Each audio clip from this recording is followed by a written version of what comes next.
Wisconsin travels up to, well, play one of the hottest teams in all of college football, one of the most entertaining stories in all of college football. Indiana, number 2 in the country, 10-0, 7-0 in the Big Ten. This Saturday, 12 o'clock on the Big Ten Network. Indiana is a 29.5-point favorite as of the making of this video, just a few days before the big game. I'm going to dive into that in just a second. Hey, I'm glad you're hanging out with me here on another college football podcast. I hope you'll subscribe and pass it along. It is free, and I do appreciate it. One of the best stories that, we're now used to it. Can you say that we're used to it?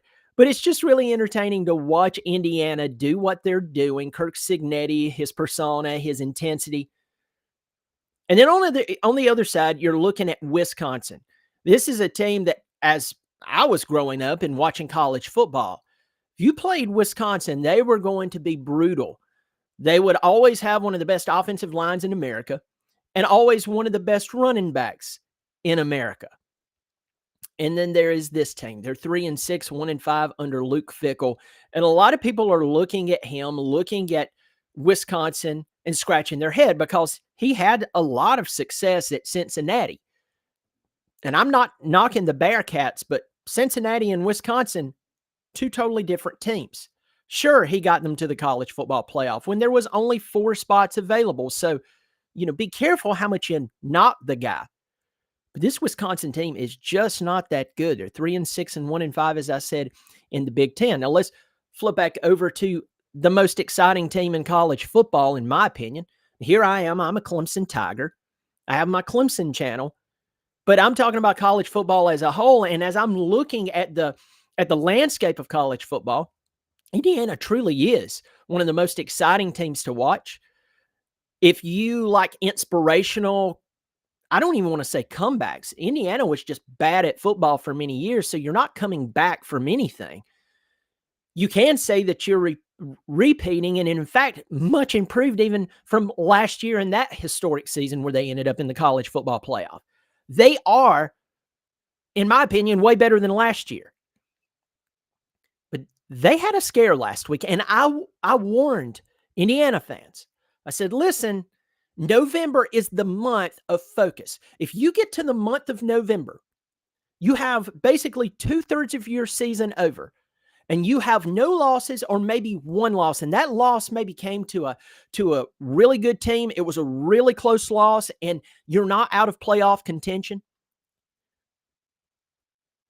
November is the month that you have to stay focused because according to who you play in the month of November, someone can upset you. And listen, Indiana fans, y'all have been awesome. You've been awesome showing up on this channel. But some of you started doing what all fan bases do. You started getting a little overconfident and you said, oh, we've got this. Cignetti has them nice and focused, and Penn State almost beat you.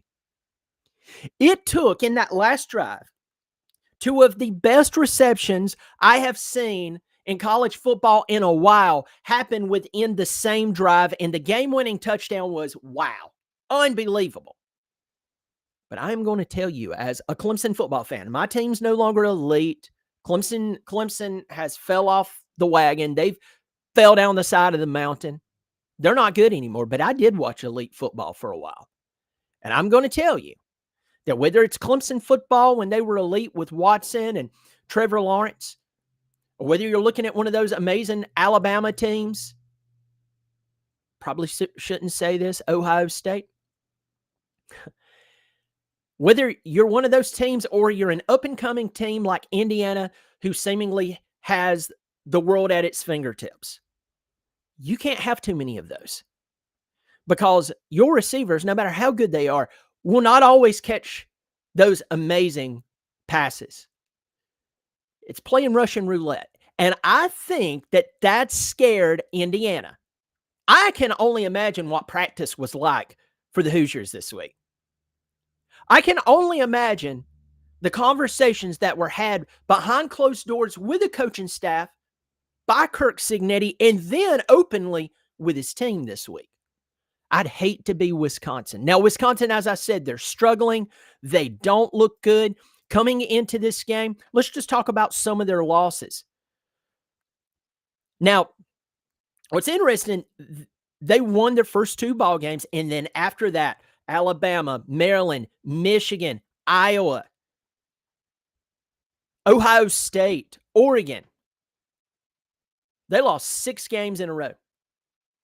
Now, let's step back and look at this. Playing Alabama, especially now that we see what Alabama is, you're losing by 24 points to them. Sure, losing is not what you want, but Alabama is really good. Now, losing by 17 points to a Maryland team that's not amazing at all, that's hard to swallow. Michigan, a few years removed from the national championship, they're not amazing. They're not terrible, but they're not amazing. You lost by 2 touchdowns there. Losing 37-0 to Iowa. Iowa, again, not a bad football team, but they're not great. You lost to Ohio State 34-0. In fact, you gave up 71 points and scored not even a field goal in 2 ball games. Then you lose at Oregon. So the schedule is not easy at all. There's a lot of teams that would come out of that with, 2 or 3 losses. But it was the manner in which you lost. Now you turn around and you beat Washington, excuse me. You beat Washington. And now you're playing Indiana. You have Illinois and Minnesota left. Here's the sad thing for Wisconsin. They're catching Indiana after they almost lost to Penn State. And that's why I bring up that this week at practice for Indiana had to be absolutely, just crazy intense. Now, for you Hoosier fans and then for non-Hoosier fans, you need to know this.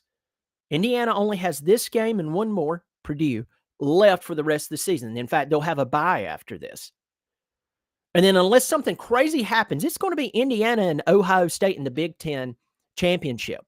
And that's going to define a lot about Indiana. Now, of course, if Indiana goes into that game 12-0, they've had a successful season. This is unbelievable. How they play Ohio State will tell us a lot about them in the long run. Win or loss. If they lose by, a touchdown or less, people are going to be like, okay, Indiana's for real. They lose by 17 points or more, people are going to look at Indiana and say, hey, I'm sorry, I'm just not buying in. Here's the thing. They went to Autzen Stadium. They beat Oregon by 10.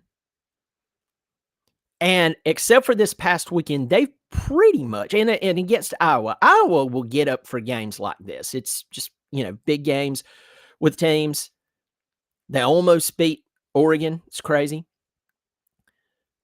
But we have seen Indiana buzzsaw through a lot of teams or win dominantly over a lot of teams. I could go through the schedule. The key is focus. Unfortunately, Wisconsin has Indiana after the scare. I see Indiana covering the 29.5 against Wisconsin. Wisconsin, they just don't look good. Indiana, I think they're going to be on their game. I believe they are refocused because I tell you this, we can yell, scream, we can push, coaches can push, we can put pressure on you, but nothing will refocus a team like almost losing to a team that they had. They should have beat Penn State by 2 touchdowns plus. They really should have. But I see Indiana winning this game. Hey, let me know in the comments section, who do you see winning this ball game? Do you see Indiana dropping this game? Do you see Wisconsin putting up more of a fight, or do you think that they're just going to get demoralized? Also, Indiana, do you finish the season undefeated? I think you do. The regular season and go on and beat Ohio State? I want to hear why in the comments section. I hope you'll subscribe. It's free.